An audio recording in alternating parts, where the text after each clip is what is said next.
개척교회 목사님들의 필독서 넵 고객님 대리운전 목사입니다를 소개합니다. 오랜만에 만난 서집사와 카페에서 서로의 안부를 물었다. 목사님, 개척교회 섬기시느라 고생이 정말 많으시네요. 대리운전에 택배일까지 하시며 사역하신다는 게 참 힘드시죠? 진심이 묻어나는 그의 말이 내게 위로가 되었다. 아참, 집사님, 장로 장립 받지 않으셨나요? 그게 참, 하나님께서 저는 장로 직분 받지 말고 그냥 안수 집사로 봉사하기를 원하시나 봐요. 허허. 아니, 그게 무슨 말씀이세요? 집사님보다 한참 후배인 도집사도 작년에 장로 받았잖아요. 서집사님이 성품으로 보나 신앙 연수로 보나 또 주변의 평판으로도 신앙에 귀감이 된다는 걸 다 아는 사실인데요. 이제 장로 직분 받으시고 더욱 모범을 보여서 하나님께 영광 돌리는 삶도 의미 있지 않겠어요? 내 말에 서집사의 얼굴이 어두워졌다. 사실은 이번에 장로 신청 서류는 다 냈습니다만 3년 합산 11조 액수를 쓰는 난이 있었어요. 제가 여기 미달이 되었어요. 3년 전까지만 해도 그 이상의 넉넉한 11조를 했었는데 다니던 회사가 부도나고 졸지에 실업자 신세가 되다 보니 수입이 많이 줄었고 그러니 11조가 줄어드는 건 당연하지요. 목사님, 솔직히 마음이 상하더라고요. 저를 아끼는 선배 장로님이 11조 부족한 금액과 그 외 장로 장립 시 드는 비용 3천만 원도 무이자로 빌려주시겠다고 하는데 마음이 영 안 내키더라고요. 목사님, 솔직히 교회에서 장로 되는데 왜 수천만 원이 들어야 합니까? 거기에 대한 성경적 근거가 있는 건가요? 제가 주변 불신자들에게 전도하다 보면 꼭 이런 얘기를 듣곤 합니다. 교회도 돈이 있어야 다니지? 그런 사람에게 아니다. 예수님은 가난한 자의 친구가 되어주셨다며 답하곤 했는데 솔직히 요즘엔 그 얘기를 자신 있게 못하겠더라고요. 오히려 그들의 말이 맞는 것 같다는 생각이 듭니다. 목사님, 돈 없으면 장로 못하겠더라고요. 서집사는 가정도 모범적이고 신앙생활도 참 성실하게 하는 분인데 단지 돈이 없어 장로가 못 된다는 게 말이나 되는가? 돈 없어서 갈 수 없고 돈 없다고 사람 무시하는 교회는 가난하고 힘없는 사람들의 친구가 되어주신 주님을 무시하는 가짜 교회다. 돈 없어도 삶의 모범이 되는 사람이 장로 되는 교회가 진짜 교회요. 주님이 주인 되시는 교회다. 오살리 기도원에서 사역하던 시절 상담실을 정리하고 막 나오려는데 60대 남성이 초췌한 월골로 들어섰다. 저 목사님, 끝날 시간 다 됐는데 와서 죄송합니다. 아, 괜찮습니다. 앉으시죠. 머뭇거리던 남자는 내가 권유한 소파에 앉았다. 얼굴이 시커먼 걸로 봐서 평소에 술을 많이 드시겠구나 싶었다. 옷에서 찌든 담배 냄새도 풍겼다. 잘 오셨어요, 성도님. 목사님, 제가 한때는 직원들도 수십 명 둔 중소기업을 운영했던 사람입니다. 한마디로 잘 나갈 때가 있었지요. 당시 아내 모르게 사귀던 여자가 있었는데 어느 벤처기업에 투자하면 상당한 수익이 난다고 집요하게 꼬시는 바람에 제가 귀가 좀 얇거든요. 그냥 말을 듣지 말았어야 했는데 제가 그 여자한테 30억을 털렸습니다. 그땐 내 눈에 뭐가 씌었나 봐요. 그 많던 돈을 몽땅 사기당하고 수중에 3천만 원을 쥐고 있었습니다. 참 인생이 꼬이려니까 그런지 그것도 찜질방에서 만난 중국 교포 여자한테 성폭행범으로 몰려서 합의금으로 다 털렸어요.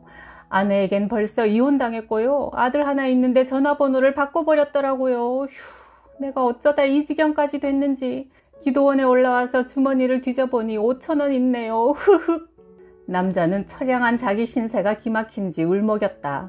그는 일주일 금식 기도를 한 후 한 달 넘게 기도원에 머물면서 술, 담배를 끊었다. 시커멓던 얼굴에 혈색이 돌기 시작했다. 말씀과 기도를 통해 성령께서 그의 상처를 어루만져 주셨다. 그와 상담하고 한 달이 지난 어느 날 다시 그가 나를 찾아왔다. 손에는 음료수 상자가 들려 있었다. 아이고, 무슨 돈이 있다고 이런 걸 다 사오셨어요? 목사님, 저 오늘 오후에 하산합니다. 그러세요? 어디 거처를 정하셨나요? 네, 우연찮게, 아니 하나님께서 인도해 주신 거죠. 기도하러 올라오신 목공일 하는 분을 만났습니다. 먹고 자면서 일 배우며 월급도 받기로 했어요. 평소 험한 노동은 안 해보셨을 텐데 감당할 자신 있으세요? 목사님, 저는 정신 좀 차려야 합니다. 그동안 부모님이 물려주신 재산으로 흥청망청 편하게 살았지요. 기도원에 올라와서 하나님을 제대로 만났고 이제 술, 담배도 완전히 끊었습니다. 담배 피고 싶은 생각 전혀 안 나고요. 술을 떠올리면 구역질부터 납니다. 이제 땀 흘려 벌면서 남은 인생은 성실하게 살고 싶네요. 네, 성도님이 기도원에 올라와서 금식 기도하고 성경 읽고 예배드리며 하나님의 은혜를 간구하니 성령님께서 일하셨네요. 할렐루야. 목사님, 이런 게 성령 충만이겠지요? 일단 마음이 평안해지니까 삶의 의욕도 생기고요. 인생 100세 시대에 이제 나이 60인데 마음 먹으면 살 수 있겠더라고요. 진작에 나 혼자 발버둥 치지 말고 하나님께 기도하며 매달렸더라면 고통의 늪에 빠져 허우적대는 수고와 시간을 줄일 수 있었을 텐데 하는 후회가 듭니다. 목사님, 그동안 기도해 주시고 마음 써주셔서 정말 감사해요. 그가 내려가고 한 달쯤 지났다. 경비실에 가보니 커피 세트와 메모지가 놓여 있었다. 목사님, 휴무라고 해서 여기 맡기고 갑니다. 저는 목사님의 기도에 힘입어 잘 적응하며 재미있게 일하고 있습니다. 지나고 보니 고난이 축복이라는 말이 실감나네요. 제가 안 망했더라면 진짜 인생 망칠 뻔했습니다. 하하하. 항상 건강하세요. 나도 지난 날을 회상해보면 삶의 절벽에 서 있을 때 기도의 간절함이 달랐다. 기도의 농도가 평소와 확연한 차이가 있었다. 커피로 친다면 에스프레소다. 사는 게 막막하여 쓰고도 진한 기도를 쏟으며 몸부림칠 때 오히려 하나님은 더 가까이 와 계셨다. 이스라엘 자손이 고된 일 때문에 탄식하며 부르짖으니 고된 일 때문에 부르짖는 소리가 하나님께 이르렀다. 출애굽기 2장 23절. 대리운전을 하다 보면 유난히 꼬이는 날이 있다. 손님이 차 안에서 담배를 피워대거나 토할 때, 콜 취소가 많이 날 때, 갑자기 폭우가 쏟아져 옷이 쫄딱 젖을 때 등 이런 날은 솔직히 일하기 싫다. 이런저런 일로 이번 주간은 유난히 힘들게 대리운전을 했다. 주일이 되었다. 새벽 3시까지 일하고 들어와 7시 전에 일어나서 씻고 교회로 가야 했다. 몸이 무거웠다. 일어나기 싫었다. 교회 가기 싫었다. 명색이 담임 목사인데 주일 아침에 교회 가기 싫다니 말이 되는 건가? 의무감으로 마지못해 교회에 갔다. 예배가 시작되었다. 5분이 지났는데도 우리 가족 외엔 아무도 안 왔다. 사도신경을 할 때 성도들이 도착했다. 저분들도 나처럼 일주일 내내 일하고 남들은 쉬는 주일에 교회에 온 게 아닌가?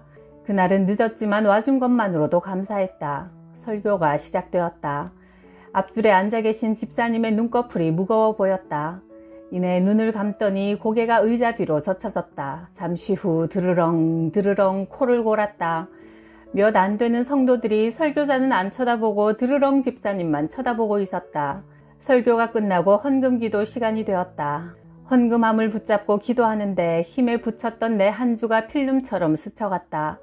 손님들에게 시달렸던 일, 인격적인 모욕, 여기에 성도님들의 한 주도 오버랩되었다. 저들도 나처럼 돈 벌기가 얼마나 힘드셨을까. 그렇게 피땀 흘려 번 돈을 지금 하나님께 드리시는구나. 눈물이 울컥 솟구쳤다. 헌금함을 붙들고 으흐흐 울음이 터져 나왔다. 드르렁 주무시던 집사님이 이번엔 흑흑흑 되셨다. 여기저기서 훌쩍훌쩍 우는 소리가 들렸다. 헌금통을 붙잡고 간절히 정말 간절히 기도해드렸다. 축도로 예배를 마쳤다. 드르렁 집사님이 내 앞으로 오더니 손을 꼭 잡으며 말씀하셨다. 목사님, 오늘 헌금 기도에 은혜 많이 받았습니다. 한동안 헌금 기도를 할 때마다 그렇게 눈물이 났다. 그래, 성도들의 이 헌금은 저분들의 땀과 피다. 이런 헌금을 목사가 막 써대면 하나님께 벌받지. 받고 말고. 그때부터 교회 헌금을 지출할 때면 꼭 3번은 망설이는 습관이 생겼다. 이른 저녁 60대 여성 고객을 모셨다. 3년 전 남편이 돌아가셨는데 3년 만에 처음으로 남편 친구들 모임에 초대받아 맥주를 한잔해서 대리운전을 불렀단다. 기사님도 바쁘게 사시는 것 같네요. 나도 정말 정신없이 살았지요. 남편이 심장마비로 죽었는데 임종도 못 봤어요. 내 직장은 아침 7시까지 출근하는 곳이라 언제나 자고 있는 남편 얼굴을 보며 집을 나섰죠. 생전 전화하지 않던 남편이 어느 날 낮에 전화를 하더라고요. 저는 일이 바쁘던 터라 차갑게 받았어요. 웬일이야? 이 시간에 전화를 다 하고? 여보, 기분이 어째 좀 이상하네. 몸도 찌푸둥하고. 그러니 술 끊으라고 했잖아요. 매일 피곤하다면서 왜 이기지도 못하는 술을 그렇게 처마셔대길. 그러니 당연히 몸이 안 좋지. 내가 처자식 먹여 살리느라 바쁜 거지. 술도 다 영업상 먹는 거야. 시끄러워요. 빨리 약 먹고 자빠져 자요. 남편이 아니라 왼수야, 왼수. 아내가 말은 그렇게 모질게 했지만 남편 말투가 평소와 같지 않아 마음에 걸려 두어 시간쯤 후 서둘러 집으로 왔다. 그런데 세상에나 남편은 이미 이 세상 사람이 아니었다. 에휴, 그렇게 바쁘게 바둥바둥 살더니만 그리 빨리 갈 줄 알았으면 좀 여유있게 살걸. 돈을 얼마나 벌겠다고 밤낮 안 가리며 그리도 허둥지둥 살았는지 후회가 되네요. 기사님, 제가 남편에게 마지막으로 해준 말이 뭔 줄 아세요? 남편이 아니라 왼수야, 왼수! 이 말이 이 생에서 남편과의 마지막 대화가 되어버렸어요. 흑흑. 바쁘게 사느라 건강도 제대로 돌보지 못한 남편한테 그렇게 인정머리 없이 쏘아붙인 마지막 말이 3년이 지난 지금도 늘 마음에 가시처럼 걸리네요. 남편 시신을 화장해서 청솔공원에 모셨는데 차를 끌고 그 앞을 지날 때마다 그 말 때문에 마음이 너무 아파서 잘 다니던 회사도 그만두고 지금은 남편이 묻힌 반대 방향의 직장을 구해 다니고 있어요. 기사님, 너무 바쁘게 살지 마세요. 주변 사람들도 돌아보면서 사세요. 손님의 당부가 주님의 당부처럼 들렸다. 너희 생명이 무엇이냐? 너희는 잠깐 나타났다가 사라지는 안개와 같다. 야고보서 4장 14절. 대리운전에도 단골 손님이 제법 있다. 내 단골 중에 50대 중반의 두 친구가 있는데 국철, 만홍이라는 분들이다. 이 두 친구는 한 동네의 윗집 아랫집에서 자랐고 초등학교부터 고등학교까지 같은 학교에 다녔다. 국철이는 자영업을 해서 돈을 제법 벌었고 만홍이는 그냥 평범한 직장인이었다. 일주일에 7일을 함께 술 마시는 사이였다. 술값은 주로 사업하는 국철이가 계산하는 것 같았다. 대신 엄청난 자랑질을 만홍이가 참고 들어주는 눈치였다. 차 많다면 국철이는 쉴 새 없이 자랑을 해댔다. 만홍아, 나 다음 주에 벤츠로 바꾼다. 다음 달에 60평 새 아파트로 이사 간다. 휴가 때 유럽 크루즈 일주한다. 둘은 이렇게 매일같이 한 잔씩 하고 대리운전을 이용해서 귀가했다. 최신형 벤츠는 언제나 강릉 내곡동에 사는 만홍 씨를 먼저 내려주고 나서 국철 씨가 사는 경포 쪽으로 갔다. 그러다 둘 다 술을 끊었는지 한동안 대리운전을 안 불렀다. 석 달쯤 후에 직장 다니는 만홍 씨가 모처럼 대리를 불렀다. 어이쿠 손님, 왜 이렇게 오랜만이세요? 어디 다녀오셨나 봐요? 아, 네. 시큰둥한 반응이 평소 같지 않았다. 아니, 경포에 사시는 벤츠 사장님이 오늘은 안 보이시네요. 만홍 씨가 한숨을 푹 내쉬더니 풀 죽은 소리로 대답했다. 그 친구 교통사고 나서 석 달 전에 죽었어요. 국철 씨의 사연은 이랬다. 사업차 지방으로 출장을 갔다. 거래처 사람들과 술을 한잔하고 직접 차를 몰고 가다가 졸음운전을 했는지 한적한 시골 외곽의 전봇대를 꽝 들이받았다. 새벽 2시가 넘은 깜깜한 시골길에 지나가는 차도 없어 장파열이 나서 과다출혈로 그 자리에서 죽었다. 이혼의 아픔을 딛고 재혼한 지 2년도 채 안 되었단다. 13년 차이 나는 부인은 남편이 죽자마자 내연남과 재산을 싹 정리해서 사라졌다. 죽은 국철 씨 친구 만홍 씨가 이런 말을 했다. 돈도 죽으면 다 소용없더래요. 가져갈 것도 아닌데 국철이 그놈 남 좋은 일만 시켰대요. 죽은 내 친구만 불쌍하지요 뭐. 휴, 돈 많다고 그게 잘 사는 게 아니더래요. 잘 사는 게 뭘까? 돈 많이 벌어서 잘 쓰고 잘 먹고 잘 놀면 잘 사는 걸까? 주여 잘 살다 죽게 해주세요. 대리운전을 하다 보면 우리나라에 외제차가 참 많음을 실감한다. 강릉에 세 대만 있다는 영국의 명차 벤틀리. 안녕하세요 고객님, 어디로 모실까요? 이 차 몰아봤어? 처음부터 반말이다. 네, 그럼요. 여기 업체는 기사들 운전교육을 안 시키고 내보내나 봐. 무슨 불편한 일이라도 있으셨나요? 당신이 지금 세 번째 바뀐 기사야. 앞에 기사 둘이 왔었는데 이 차 작동법을 몰라. 그러면서 무슨 대리운전을 한다고 해? 룸미러로 보니 70대 같았다. 적어도 기본적인 작동법은 알고 나와야 하는 거 아닌가? 이 차가 가격이 좀 나가는데 사고라도 나면 대리기사들 보험 갖고는 어림도 없을걸? 네, 고객님 안전하게 잘 모시겠습니다. 손님이 가면서 콜센터로 전화를 했다. 역시 반말이다. 아, 난데 앞으로는 이 기사만 내 차 몰게 해. 그중 제일 낫구먼. 아까운 두 사람은 내 차 사이드미러를 못 펴. 기사들 교육 좀 잘 시켜. 완전 명령조로 자기 말만 하고 전화를 끊었다. 차가 좋긴 좋았다. 코너링 구간에서 좌석 시트가 운전자 등허리를 포근히 감싸준다. 속도를 내도 참 유연하다. 무거운 감이 전혀 없다. 밟는 대로 쭉쭉 나간다. 차주가 개고 차가 사람 같네. 지하에 부드럽게 차를 댔다. 와, 차 좋다. 이게 내 차라면. 딱 3초 동안 내리기 싫었다. 차 욕심이 났다. 내 뒤에 차주가 타고 있는데 어림도 없는 생각이었다. 사장님, 다 왔습니다. 수고하셨습니다. 깜빡 졸고 있던 차주가 수고했어. 앞으로 내 차는 당신만 몰아. 나는 대답을 안 했다. 요금은 7,000원입니다. 차주가 10,000원을 내밀었다. 3,000원 거스름돈을 건넸더니 그가 그 중에서 1,000원을 쑥 빼주며 말했다. 오늘 특별히 운전 잘해서 주는 팁이야. 네, 감사합니다 했지만 속으론 차주는 개고 차가 사람 많네. 밖으로 나오자마자 나는 콜센터로 바로 무전을 했다. 지금 모신 손님 앞으로 기사가 거부합니다. 그날 이 차 내 거였으면 하는 짧은 3초 욕심에서 교회의 주인을 생각해 보았다. 교회의 주인은 예수 그리스도시다. 큰 교회건 작은 교회건 주님이 머리 되신다. 그날 고급차를 운전한 내 뒤에 차주가 앉아 있었던 것처럼 목사는 교회의 주인이 아니라 운전자일 뿐이다.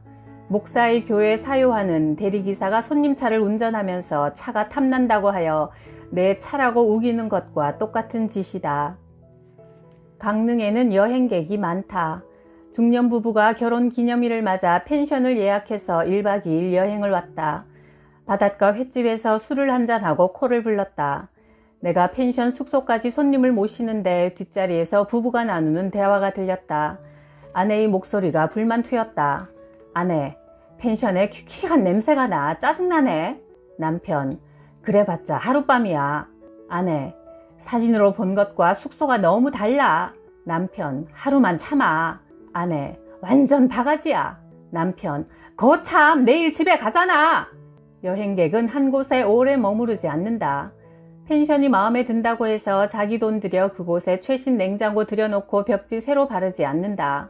여행객은 숙소에 비치된 벽걸이 TV, 고급 에어컨 등이 아무리 좋아도 아 좋구나 하고 말지 뜯어가지 않는다. 여행객은 숙소가 좀 불편하고 음식이 입에 안 맞아도 그럭저럭 넘어간다. 길어야 며칠 후 떠나니까.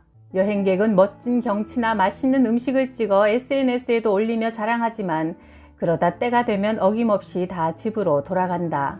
성경은 분명하게 말씀한다. 이 세상이 다가 아니다. 우리의 본향은 천국이며 우리의 시민권은 하늘에 있다. 이 땅은 그저 잠시 여행하는 펜션 같은 곳이다. 예수를 믿고 영생을 선물 받은 자는 이 땅에서 영원히 살 것처럼 미련되지 않는다. 소유에서 자유롭게 단순하게 산다. 차가 도착지에 섰다. 즐거운 여행 되세요. 감사합니다.